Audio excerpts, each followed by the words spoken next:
عمران خان صاحب کی پارٹی تحریک انصاف کے ساتھ جو معاملہ ہو رہا ہے وہ روز ہی ہیڈ لائنز میں آپ سنتے ہوں گے. اب انہی کے بطن سے نکل کر استحکام پاکستان پارٹی کی بنیاد رکھ دی گئی ہے اور جہانگیر ترین صاحب اور علیم خان صاحب کی جانب سے یہ رکھی گئی ہے. اس کو میرا خیال ہے 3 زاویوں سے دیکھنا چاہیے. پہلے ہم اس کو پاور پالیٹکس کے زاویے سے دیکھتے ہیں. میرے خیال میں، میری رائے میں، جو یہ لوگ کہہ رہے ہیں کہ یہ جلے ہوئے کارتوس ہیں اور کوئی فرق نہیں پڑے گا خان صاحب کی پاپولیرٹی کو، تو میرا خیال ہے وہ اس میں تھوڑی غلطی کر رہے ہیں. اگر آپ پاکستانی پولیٹکس کو یا پولیٹکس کو ان جنرل جانتے ہیں تو یہ آپ کو سمجھنا پڑے گا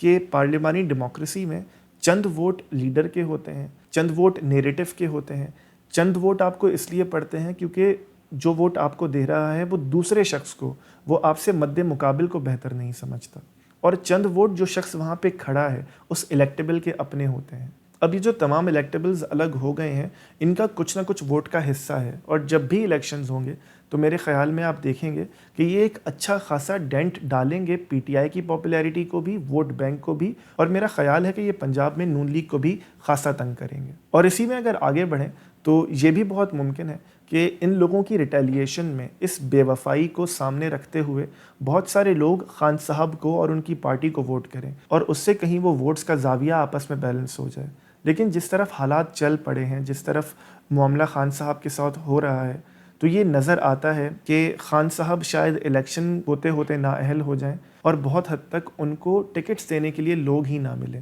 لوگ تو ظاہر ہے شاید والنٹیئر کریں، لیکن اس طرح کا معاملہ کر دیا جائے کہ وہ ٹکٹ نہ لے سکیں اور خان صاحب کے لوگ کھڑے نہ ہو سکیں. اس کو ہم الگ الگ زاویوں سے دیکھ سکتے ہیں کہ ایسا ہوا کیوں، خان صاحب پر یہ افتاد کیوں آن پڑی، اور کیوں ایک پارٹی جو ایک کنگز پارٹی تھی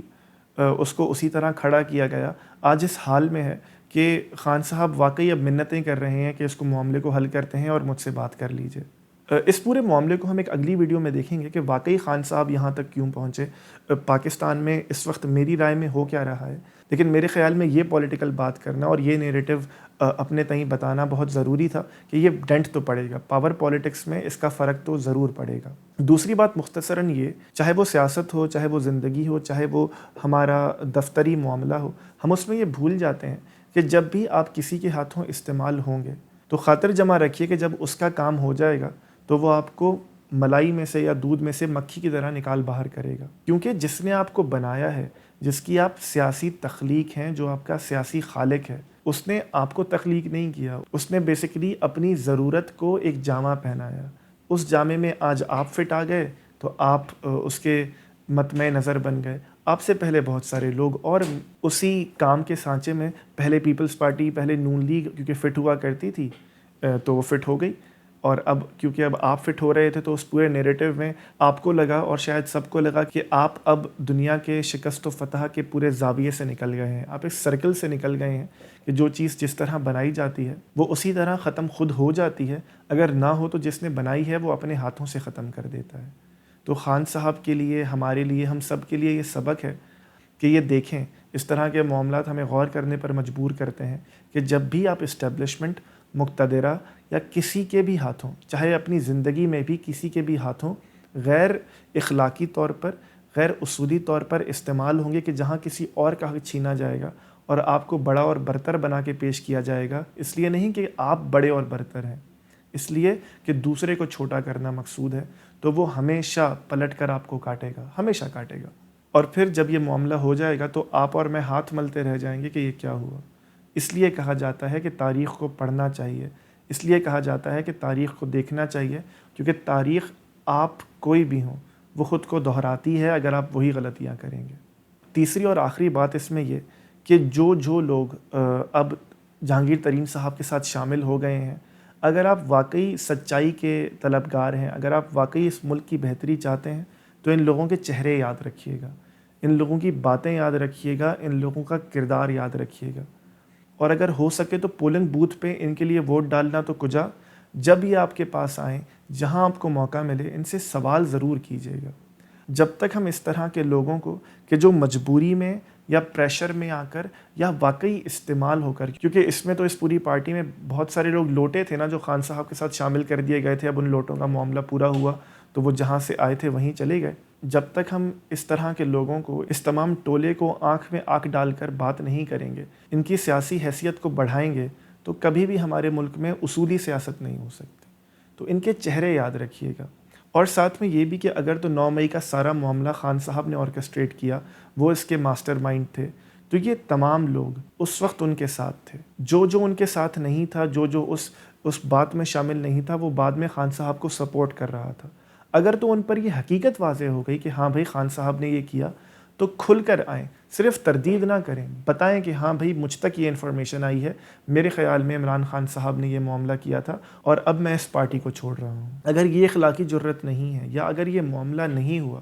تو یہ صاف نظر آتا ہے کہ جو لوگ دوسری طرف گئے ہیں وہ ابن الوقت ہیں. انہیں صرف اپنا مفاد عزیز ہے، انہیں اپنی صرف سیاست عزیز ہے، نہ ان کے لیے کوئی اصول معنی رکھتا ہے، نہ ان کے لیے کوئی قاعدہ معنی رکھتا ہے، اور سب سے بڑھ کر ان کے لیے تعلق کا حیا بھی معنی نہیں رکھتا. کل تک آپ ایک پارٹی میں تھے، کل تک آپ اسے اپنا لیڈر کہہ رہے تھے اور یہ نعرے لگا رہے تھے کہ تیرا باپ بھی دے گا آزادی، اور یہ بھی کہہ رہے تھے کہ چاہے کچھ بھی کر لیا جائے، چاہے ریاست بھی سامنے کھڑی ہو جائے، عمران خان صاحب سب سے اوپر ہیں.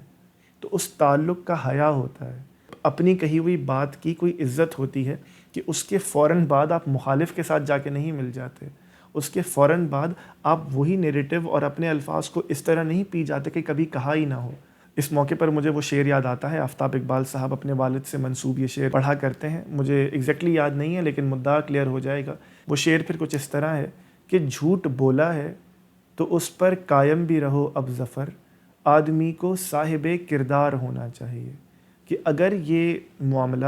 جانتے بوجھتے جب آپ کے سامنے ہو رہا تھا کہ پی ٹی آئی کس طرح استعمال ہو رہی تھی اور اس کے بعد کس طرح سرعی طور پہ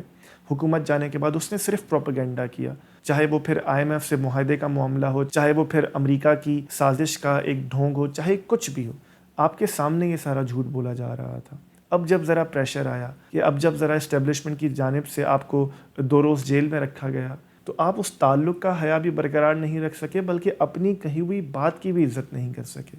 اگر یہاں تک آ گئے تھے نا، اگر اس معاملے تک خان صاحب کا ساتھ دیا تھا، تو یہ اصول تھا کہ اب بھی ان کے ساتھ کھڑے رہتے، اس تعلق کا حیا کرتے،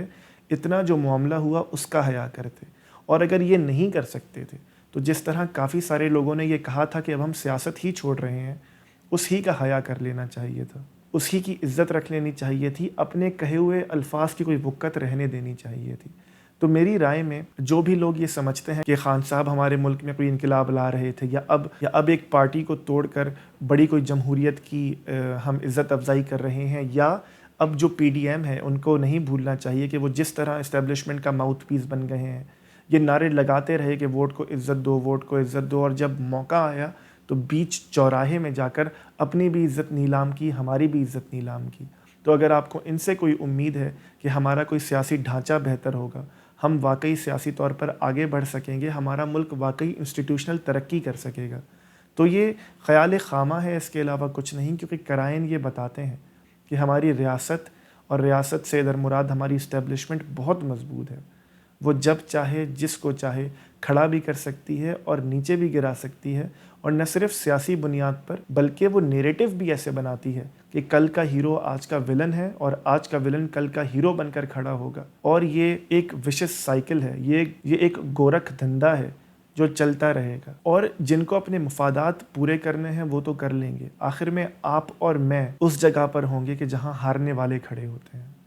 ویڈیو دیکھنے کا شکریہ. اگر آپ کو ہمارا کام اچھا لگتا ہے تو اس ویڈیو کو لائک کیجیے، کامنٹ کیجیے اور چینل کو سبسکرائب کیجیے. اس سے ہوگا یہ کہ آپ کے لائک اور کامنٹ کی وجہ سے YouTube یہ ویڈیو زیادہ لوگوں کو ریکمینڈ کرے گی.